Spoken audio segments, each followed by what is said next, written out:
Yes, sir. Just so I'm clear with what the court just ruled, we can ask about things that Ms. Hilton said to Mr. Copeland during that ex parte meeting. We just can't label an ex parte. This is what I'm concerned with.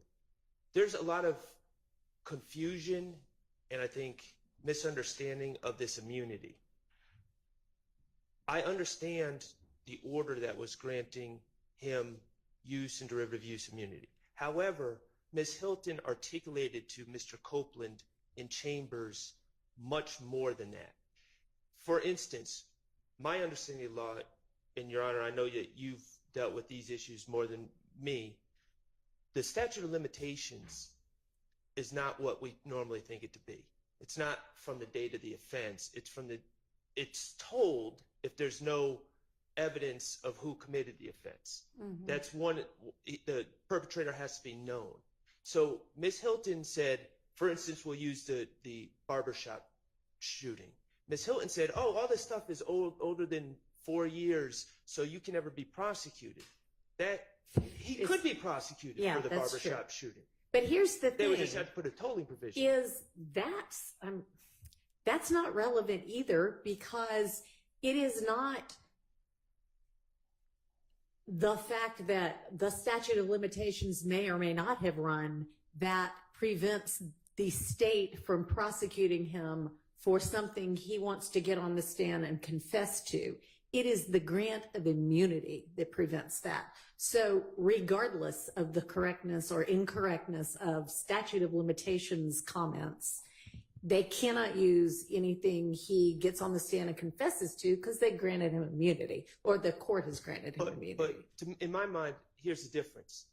The state has made a deal with the, quote unquote, I'm not calling the man the devil, but that's the saying. And there's a difference between them saying, oh, we're giving you use and derivative use immunity versus them saying, we will absolutely not prosecute you. They have basically, I don't know if they checked with Rich Homie Kwan's father, but they've basically given this man carte blanche to never be prosecuted for anything he says. And if I was representing Kenneth Copeland later on and they indicted him for something like this, I would say, y'all must be crazy. Y'all got in the back room and told this man, you guys are never prosecuting him. So they've done more than giving him use immunity. They've given him blanket immunity for everything. And that, to me, is fertile ground for impeachment and cross-examination.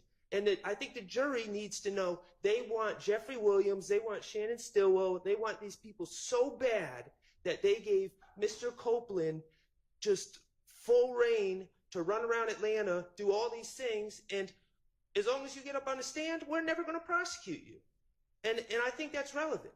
Okay, well, they didn't give him full reign to go do things he hasn't done yet. So, I mean, let's not get too far afield with this. Well, you may explore any kind of interest he might have in testifying in a way that might be beneficial to the state, although I don't think that's happened anyway, because you could explore bias. You're entitled to do that, but we're not going to, this is not a trial about how the state handled Mr. Copeland or how Judge Glanville handled Mr. Copeland. This is a trial about whether these defendants, whether the state can prove that these defendants committed the acts that they allege them to have committed. And if you want, again, you also, all of you all are welcome if you want to give me a list of questions that or that you believe should be able to be asked. I can look at them. Very well, Your Honor. All right. Go ahead, Mr. I just want to raise something. Sure. While you hopefully reconsider. And this was mostly, the prosecutors. I think Mr. Atkins, I was going to exclude him, but I think he did it too. They asked witnesses, to my knowledge, without any basis, well, you're testifying this way, but have you ever had to testify before in front of Mr. Williams? When you were giving your statements, was Mr. Williams present? And then they did it with everybody. Was Mr. Huey present? Right. I've objected every time. And it's totally, that's a crime of witness intimidation without any evidence. It's just, and they say, no, I haven't testified at all, but I don't remember, or I told you something wrong, or I didn't say that to you. I want to do now and show what the state is doing to witnesses. And I'm telling you, Your Honor, when Mr. Zachary comes, and I brought this up earlier in a pretrial meeting, my understanding is that Ms. Love had him served, he being Mr. Zachary, served with a subpoena. Okay. It's a trial subpoena from what I was told. Ricky Richardson was his lawyer at that time.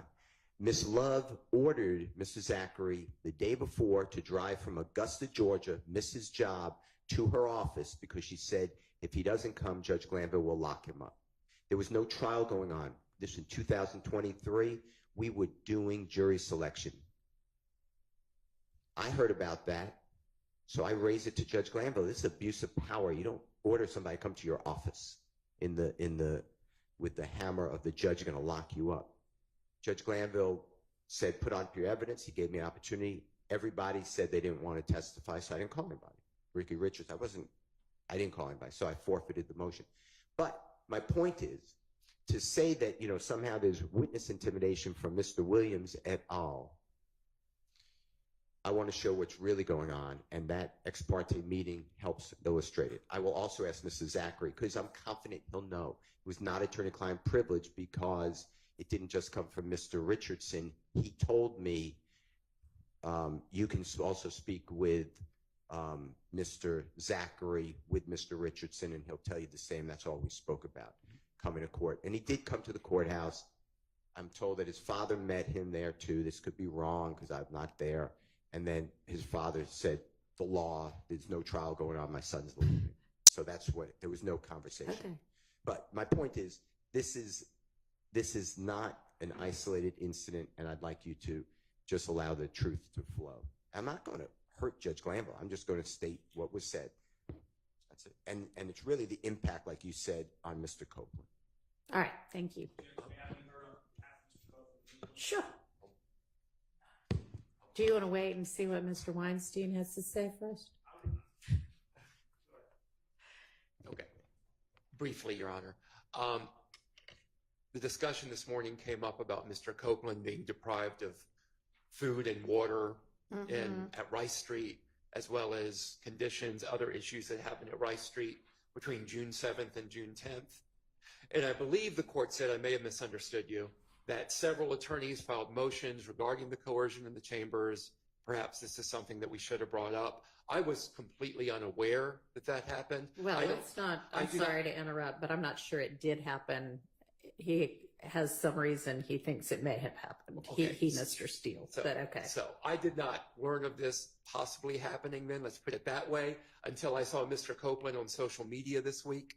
So this isn't something that I could have brought up regarding Judge Glanville and the coercion that took place. So if we do get further facts of that, I would like to bring that up with the court again, because it sounds like that could have influenced your decision on the coercion. Perhaps not, but I would like to bring it up in the future. All right. Thank you. Mr. Engelberger.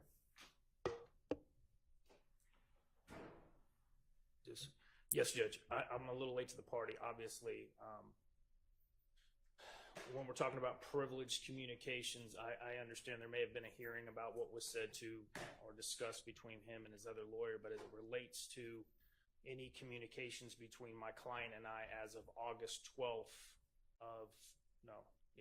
13th of 2024, obviously I would assume this court understands those would be off the table in cross-examination. All right. As far as I know, there haven't been any hearings about anything that was communicated just between Mr. Copeland and either Ms. Bumpus or Mr. Melnick. There was a hearing about things that might have been said with Ms. Hilton present with Mr. Copeland and Ms. Bumpus. Okay. Yeah, certainly. I understand privilege. Thank you.